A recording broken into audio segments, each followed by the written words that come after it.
నమస్కారం. Welcome to I dream. ధర్మ మార్గం విత్ విజిత కార్యక్రమానికి స్వాగతం.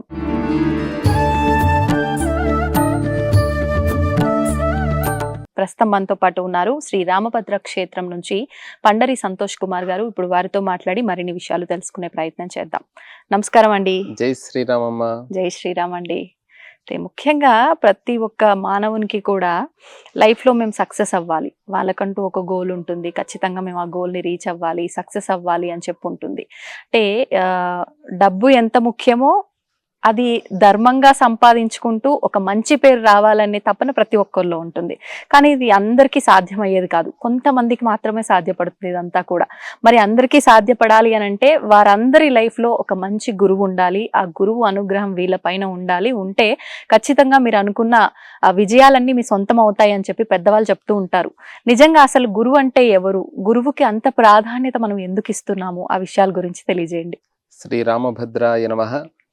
గురుర్బ్రహ్మ గురుర్విష్ణు గురుర్దేవో మహేశ్వరః గురుః సాక్షాత్ పరం బ్రహ్మ తస్మై శ్రీ గురవే నమః. గురువు అంటే అర్థము గుకారశ్చ అంధకారత్వాత్. అంధకారం అంటే చీకటి అని అర్థం. ఆ చీకటిలో ఒక మనం వెలుతురు ఏ విధానంగా వెలుతురుంటే ఏ విధానంగా జీవనం సాగుతుందో అదే విధానంగా మన అజ్ఞానాన్ని, అంధకారం అనేటువంటి అజ్ఞానాన్ని తొలగించేటువంటి వాడు రుకారస్తు తన్నిరోధక అని దీని యొక్క అర్థం అన్నట్టు. అలాంటి గురువు బ్రహ్మ విష్ణు మహేశ్వర స్వరూపం. అందుకనే వేదం యొక్క ప్రమాణము కూడా అన్నిటికీ మూలం ఆధారమైనటువంటిది వేదం. వేదం అంటేనే జ్ఞానం అని అర్థం అన్నట్టు. మాతృదేవో భవ, పితృదేవో భవ, ఆచార్య దేవో భవ. గురువు మనకు జ్ఞానాన్ని ప్రసాదిస్తాడు. జ్ఞానం అంటే ఏమిటి? విద్య బుద్ధులు. తల్లి తండ్రి శరీరాన్ని ఇస్తే విద్యా బుద్ధులు నేర్పించేటువంటి వారు గురువులు అని అంటారు. లౌకికమైనటువంటి గురువులు ఉండొచ్చు, ఆధ్యాత్మిక గురువులు ఉండొచ్చు. లౌకికంగా విద్య అభ్యసిస్తే ఏమి మనకు లభిస్తుంది? ఈరోజు విద్యాలయాల్లో ఉపాధ్యాయులు చెప్పవలసినటువంటిది ఏంటిది? ప్రధానంగా వినయము. విద్యా దదాతి వినయం. వినయం ద్వారా ఒక గుర్తింపు అనేటువంటిది వస్తుంది. గుర్తింపు అంటే ఏమిటి? సర్టిఫికెట్స్ అంటాం కదా, పాత్ర అంటారు దానిని అంటూ. దానికి ఒక గుర్తింపు, పాత్రత్వాత్. అది డిగ్రీ కావచ్చు, పీజీ కావచ్చు, యూనివర్సిటీలో వచ్చేటువంటి ఒక గుర్తింపు కావచ్చు. దాని ద్వారా ధనం అనేటువంటిది, ఒక ఉద్యోగము, వ్యాపారము, వ్యవహారం ద్వారా పాత్రత్వాత్ ధనమాప్నోతి. ధనం మూలం ఇదం జగత్. ద్రవ్యమే, ధనమే చాలా ముఖ్యమైనటువంటిది. అందరూ అనుకుంటారు నాకు ధనం గిన ఏమీ వద్దండి, ఏదో జీవనాన్ని సాగిస్తున్నారు. ప్రపంచమంతా కూడా నడిచేటువంటిది ధనమూలం ఇదం జగత్. కృషి మూలం. కృషి అంటే బాగా కష్టపడితే ధాన్యం వస్తుంది. కృషి మూలం ఇదం ధాన్యం. భార్యామూలం ఇదం గృహం. స్త్రీ గృహిణి గృహముచ్యతే అని అన్నారు అన్నట్టు. స్త్రీ ఇంటికి ఆధారం అని చెప్పారు. అట్లా ఆ విధానంగా ఆ ధనం అనేటువంటి వస్తుంది. ఆ ధర్మబద్ధమైనటువంటి ధనం ద్వారా సౌఖ్యం అనేటువంటిది లభిస్తుంది లౌకిక విధానంలో. మరలా ఆధ్యాత్మిక గురువు కూడా ముఖ్యమైనటువంటిది. మీరు అన్నారు అన్ని ఉన్నా కూడా ధనం ఉంటుంది, సంపద ఉంటుంది, కొన్ని వేల కోట్ల రూపాయలు సంపాదిస్తారు. కానీ దానికి చాలా ఒక ఉపదేశం, అంటే ఆ ద్రవ్యాన్ని ఏ విధానంగా ఉపయోగించాలి అంటే, చిన్న జీవితం కలియుగంలో. కలియుగ ప్రమాణం ఎంత అంటే మానవుడిది 120 సంవత్సరాలు మాత్రమే, పూర్ణాయుష్షు. శతమానం భవతి అని అంటారు కదా. కాబట్టి దీన్ని మనము ఏ విధానంగా సద్వినియోగం చేసుకోవాలి అని అంటే, గురువును ఆశ్రయించడం ద్వారా మనకు జ్ఞాన మార్గాన్ని మనకు బోధిస్తాడంట. మనకు గురువులు చాలా మంది ఉన్నారు. అందులో ప్రధానంగా నడిచే దేవుడు ఎవరండి? నడిచే దేవుడు అంటే పరమాచార్య స్వామి వారు, కంచి పరమాచార్య స్వామి వారు. ఆ చిత్రపటం తప్పకుండా ప్రతి ఒక్కరి ఇంట్లో ఉండాలి అని అంటారు అన్నట్టు. ఆదిశంకర భగవత్పాదులది అదే విధంగా కంచి పరమాచార్య స్వామి వారిని దర్శిస్తే చాలు మనలో ఒక మంచి భావనలు. ఎందుకంటే చాలా మంది చూడనటువంటి వారు కూడా ఉన్నారు కదా, వారి యొక్క ఉపదేశం చాలా గొప్పనైనటువంటిది. గురువు అనుగ్రహం ఉండడం ద్వారా మైత్రి అనేటువంటిది లభిస్తుంది. ప్రపంచంలో ముఖ్యమైనటువంటిది ఏంటిది? మైత్రి. అటు కుటుంబంలో కావచ్చు, సమాజంలో కావచ్చు, ప్రపంచ దేశాల మధ్య కావచ్చు.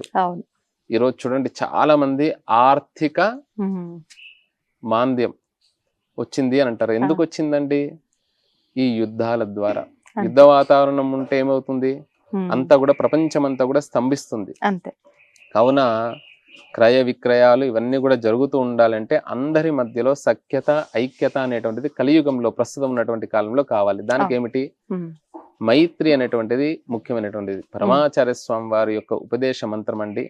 ఐక్యరాజ్య సమితిలో ఎంఎస్ అమ్మ, సుబ్బలక్ష్మి అమ్మ ఇది గానం చేసింది. ఇప్పుడు ఉన్నటువంటి ఎవరైతే చాలా గొప్ప కర్ణాటక సంగీత విద్వాంసులు ఎవరైతే ఉన్నారో ప్రతి ఒక్కరు కూడా తప్పకుండా దీనిని పాడిన తర్వాతనే అన్ని కూడా కీర్తనలు పాడుతూ ఉంటారు. కర్ణాటక సంగీతస్తులే కాదు, ప్రతి ఒక్కరు ఇంట్లో ప్రతి ఒక్కరు నేర్చుకోవాల్సినటువంటి శ్లోకాలండి ఇవి. మైత్రీం భజత అఖిల హృజైత్రీం. మైత్రి అంటే స్నేహ భావన ఉండడం ద్వారా ప్రపంచంలో మనం ఎక్కడికి వెళ్ళినా సరే, మీరు ఒక దగ్గర నుండి ఒక గ్రామానికి వెళ్తారు, అతనితో మీకు పరిచయం ఉండదు, భాష రాదు. ఉత్తర భారతదేశానికి వెళ్తారు, లేకపోతే ఒరిస్సా వెళ్తారు, తమిళనాడు వెళ్తారు, భాష రాదు. మీరు మీ యొక్క హావాభావాల ద్వారా కూడా స్నేహం చేయొచ్చంట. స్మితం అంటాం కదా, అలా ఒక మైత్రితోని వారిని ఏదైనా మాకు ఈ మార్గం ఎటు అంటే చూపిస్తారా లేదా? అదే మన యొక్క శరీర ఆకృతిని బట్టి వస్త్రేన వపుషా వాచా విద్య వినయేన చాని అన్నారంట. అందుకనే ఆ విధానంగా మైత్రి ద్వారా ప్రపంచాన్నంతా కూడా మైత్రీం భజతాం అఖిల హృజైత్రీం ఆత్మవదేవ పరానపి పశ్యత.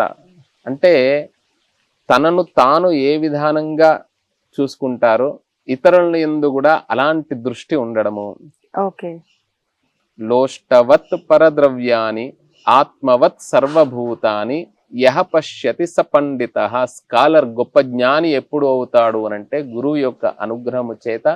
మనకు తెలియకుండా ఏదైనా ద్రవ్యం మనకు వస్తే, చేతికి వస్తే, అది లోష్టవత్ అంటే మట్టి చేతికి అంటుకుంటే ఏ విధానంగా మనం కడుక్కుంటామో మనది కాంది మనం తీసుకుంటే సంతృప్తి ఉండదు, ప్రశాంతత కూడా ఉండదు. అలా గురువును ఆశ్రయించడం ద్వారా మన స్వధర్మం, స్వార్జితం ఉత్తమం అనేటువంటి ఒక జీవనాన్ని అనుగ్రహిస్తాడు. ఆ విధానంగా ఆత్మవదేవ పరానపి పశ్యత యుద్ధం త్యజత. అంటే ఏదైనా చిన్న సమస్య వస్తుంది అనుకోండి, ఒక మాట మనం అంటే ఇంకొక మాట అక్కడ పెరుగుతూ పోతూ ఉంటుంది. కానీ ఎప్పుడైతే అలాంటి యుద్ధ వాతావరణం వస్తుందో, ఇంట్లో కానివ్వండి, బయట కానివ్వండి, ప్రపంచంలో ఎక్కడ కానివ్వండి, ఇప్పుడు మనం వాహనంలో బయటకు వెళ్తుంటాం, ఎవరో అట్లా వెళ్ళేవాడు ఏదో చూసి మనల్ని ఏదో అంటాడు, అది పట్టించుకుంటే మనం ఒకటి అంటాం అనుకోండి, ఇంకా అది పెరుగుతూ ఉంటుంది, అన్ని కూడా ట్రాఫిక్ జామ్ అవుతుంది, అందరికీ నష్టం కలిగించిన వాళ్ళు ఉంటాం. కాబట్టి ఇలాంటి యుద్ధ వాతావరణాన్ని వదిలిపెట్టండి. మన ఇంట్లో కాదు, సమాజంలో కాదు, ప్రపంచ దేశాల మధ్య కూడా యుద్ధ వాతావరణం ఉండకూడదు అని చెప్పారు. స్పర్ధాం త్యజత. మనస్సులో అంటే కేవలం బాహ్యంగా కాదు, మనస్సులో కూడా అలాంటి గుణం ఉండకూడదు, స్పర్ధలు ఉండకూడదు ఎవరి మీద ఎందు. స్పర్ధాం త్యజత త్యజత పరేష్వక్రమమాక్రమణం. అంటే ఇది ఆక్రమించాలి, అది దాని మీద అంటే ఆశయంగా జీవించాలి, ఆశతో జీవించాలి. ఆశయంగా అత్యాశ, దురాశ అంటారు చూడండి. ఎప్పుడు కూడా మనం ఇంకొకరిని కంపేర్ చేసుకుంటే అత్యాశ వస్తుంది. ఇప్పుడు కరెంటు పోతుందండి, కరెంటు పోతే మనం ఏం చేస్తాం? వెంటనే దీపం ముట్టిస్తాం. పక్కింట్లో ఉందా లేదా అని అడుగుతామా లేదా? అడుగుతాం. పక్కింట్లో లేదు అంటారు అనుకోండి, అమ్మయ్య వాళ్ళకు కూడా లేదంట. అమ్మయ్య కాదు, పక్క వీధిలో ఉందా అడుగుతాం. ఇంకా అంతా కూడా అంటే అత్యాశ, దురాశ అంటే ఏమి అవుతుంది అని అంటే నాకు లేకున్నా సరే వాడికి ఉండకూడదు, అంతే. ఇలాంటి అత్యాశ, నేను బాగుపడపోయినా పర్లేదు వాడు మాత్రం బాగుపడకూడదు, ఇలాంటి అత్యాశ, దురాశలు అనేటువంటివి వదిలిపెట్టుమని చెప్పారన్నట్టు. స్పర్ధాం త్యజత. మన జీవనం మనది, మన జీవన విధానం మనది. భగవంతుడు మనకు ఎప్పుడూ ఒకే విధానంగా ఉండదు. ఈ రోజు కంటే రేపు బాగుంటుంది, రేపటికంటే మరునాడు బాగుంటుంది. కాలమే సమాధానం చెబుతుంది. దీన్నే క్షమ, ఓర్పు అని అన్నట్టు. ఓర్పుగా మనం ప్రశాంతంగా మన పని మనం చేసుకుంటూ వెళ్తాం అనుకోండి, ఖచ్చితంగా కాలం అనేటువంటిది కలిసి వస్తుందండి. ఈ రోజు ప్రస్తుతం ఉన్నటువంటి రోజుల్లో అంటే చాలా మంది జ్యోతిష్య పరంగా కానివ్వండి, వాస్తు పరంగా కానివ్వండి, మాకు వాస్తు బాగలేదా, మా జాతకం బాగలేదా అని అంటారు. జ్యోతిష్యం ఉంది, జ్యోతిష్యాన్ని నమ్మాలి. షట్ శాస్త్రాల్లో జ్యోతిష్యం ప్రమాణమైనటువంటిది. కానీ జ్యోతిష్కులు ఎక్కువైపోయారు. అంటే ఎవరిని నమ్మాలో తెలుస్తలేదు. కాబట్టి భారతీయ జీవన విధానం ఏమిటి అంటే మంచి గురువును ఆశ్రయించు, గురూపదేశ మంత్రాన్ని ఏవైతే ఉంటాయో వాటిని పఠించు. అది కూడా వంశపారపర్యంగా. పూర్వం ఇన్ని చిత్రపటాలు, ఇన్ని దేవతామూర్తులు, ఇదంతా కూడా లేదు. హాయిగా ప్రశాంతంగా దేవుని దగ్గర దీపారాధన చేయడము, భగవంతుని నమస్కారం చేసుకోవడము, సూర్యుడికి అర్ఘ్యప్రదానం ఇవ్వడము, ఇలాంటి అశ్వత్థ వృక్షానికి ప్రదక్షిణలు చేసుకోవడము. రాముడు లేనటువంటి గ్రామం లేదు. ప్రతి గ్రామంలో రావి చెట్టు ఆంజనేయ స్వామి ఉంటుండే. అట్లా ఆ ఆంజనేయ స్వామి దగ్గరికి వెళ్ళి దండం పెట్టుకోవడము, ఇలాంటివి ఉంటుండే. అలా కలియుగం వచ్చిన కొద్ది 20 సంవత్సరాల క్రితం చూడండి, ఇప్పుడు చూడండి, ఇవన్నీ కూడా మన యొక్క కలి యొక్క ప్రభావం ద్వారా ఎవరిని ఆశ్రయించాలో మనకు తెలుస్తలేదు. అందుకనే మంచి పరమాచార్య స్వామి వారు చెప్పిన విధానంగా అక్రమమాక్రమణం అని చెప్పేసి ఇలాంటి మనలో ఉండేటువంటి అంతఃశత్రువుల్ని తొలగించుకొని ఒక మంచి ప్రశాంతమైనటువంటి జీవన విధానం ద్వారా వెళ్తే ఆ గురువు యొక్క అనుగ్రహం ఉంటుంది అని చెప్పారండి. అంటే ఇప్పుడు గురువు యొక్క చిత్రపటం పెట్టుకోమన్నారు. ఇంట్లో మనం దేవత ఆరాధన ఏ రకంగా అయితే చేస్తామో అలాగే గురువుల యొక్క ఆరాధన చేయాలంటారా? ఇప్పుడు ఈ గురువుల చిత్రపటం కూడా పూజా మందిరంలో పెట్టాలా, విడిగా పెట్టాలా? మనం పూజా మందిరంలో ఉంచవచ్చు. మనం ఈశాన్యంలో ప్రధాన ద్వారం చాలా మంది తూర్పులో ఈశాన్యంలో ఉంటుంది. ఇంట్లో నుండి బయటకు వెళ్తున్నప్పుడు గురువుని నమస్కారం అంటే ఈశాన్యంలో మనం ఇంటి లోపల ద్వారం మీద ఉంచి పరమాచార్య స్వామి వారిది కానివ్వండి, ఆదిశంకర్ భగవత్పాదుల వారిది కానివ్వండి, మనకు ఎవరైతే గురువులు ఉన్నారో, గురువు అంటే ప్రధానంగా మనకు కనబడేటువంటి దైవాలు, ప్రత్యక్ష దైవాలు, వారి యొక్క ఉపదేశాలు, ఆ ఎవరి ముఖం చూస్తే మనకు జయము జరుగుతుందో, ఎవరిని ఆశ్రయిస్తే మనకు జ్ఞానము కలుగుతుందో అలాంటి దేవతా పటాలు ఉండవచ్చు. తప్పకుండా పూజాది కార్యక్రమాలు అంటే ఫోటోలకు ఇంతింత బొట్లు పెట్టి ఈ రోజు ఏం చేస్తున్నారంటే ఫోటో తొండమా తోకనా తెలుస్తలేదు. పూర్వం ఏదో సినిమాలో చెప్పినట్టు మొత్తం హారతలు ఇస్తూ ఉంటారు, మొత్తం బొట్లు పెడుతూ ఉంటారు. ఇప్పుడు బొట్లు కూడా కుంకుమ పసుపు కూడా అంత కల్తీ వచ్చింది. అసలు ఎక్కడ చెప్పలేదండి ఆ ఫోటోలకు బొట్టు పెట్టమని, ఎక్కడ చెప్పలే. మంచి పసుపుతో చేసినటువంటి కుంకుమ మనము, ఎందుకంటే ఆజ్ఞా చక్రం ఉంటుంది కదా, కాబట్టి విభూతి గాని గంధము గాని, ఇక్కడ చలువ అన్నట్టు గంధము చలువ, విభూతి కూడా ఆవు పేడతోని, తర్వాత ఈ బిల్వము సమిదలతోని, మోదుగు సమిదలతోని చేసినటువంటి యజ్ఞయాగాది క్రతువుల విభూతి పెట్టుకోవడము, సుబ్రహ్మణ్యేశ్వర స్వామి విభూతి పెట్టుకోవడం, ఇలా మనకు తిలక ధారణ చెప్పారు. ఇంకా దేవుని పటాలకు ఆల్రెడీ ఫోటోకి బొట్టు ఉండే వస్తుంది కాబట్టి వాటికి బొట్లు పెడితే ఆయనతో ముఖం కనబడకుండా 4 రోజుల తర్వాత ఆ చిత్రపటాన్ని తీసుకొని మళ్ళీ ఏదో గుళ్ళోకి వెళ్ళి పెట్టడము, ఇలాంటివన్నీ కూడా కన్ఫ్యూజ్ వస్తున్నారు. అట్లా అన్ని బొట్లు పెట్టమని కానివ్వండి అలా ఏం చెప్పలే. ఆ చిత్రపటాన్ని నిగ్రహం గురించి, ఈ చిత్రము కూడా మనలో నిగ్రహం గురించి, విగ్రహారాధన నిగ్రహం గురించి చెప్పి వెళ్తూ వయస్సు దాటిన కొద్దీ ఒకానొక సమయంలో విగ్రహం లేకున్నా కూడా నువ్వు కూర్చున్న దగ్గర ఏ రూపాన్ని ధ్యానిస్తావో ఆ రూపం మన మనస్సులో ఉండే విధానంగా చూసుకోమన్నారు. సంతోషం అండి, జై శ్రీ, ధన్యవాదాలు. తవ్వుతూనే శివలింగం సరే దాన్ని అట్లా కప్పేసేయండి, చూపించదండి. మూర్తి పూజ కాదు, సాక్షాత్ బ్రజేంద్ర నందన భగవాన్ ఉన్నారు మూర్తులు. ఏమీ ఆశించకుండా ఆరాధించే వాళ్ళు కూడా ఉన్నారా ప్రభుజీ? నిజమైన భక్తి అంటే మనకు తెలియదు కాబట్టి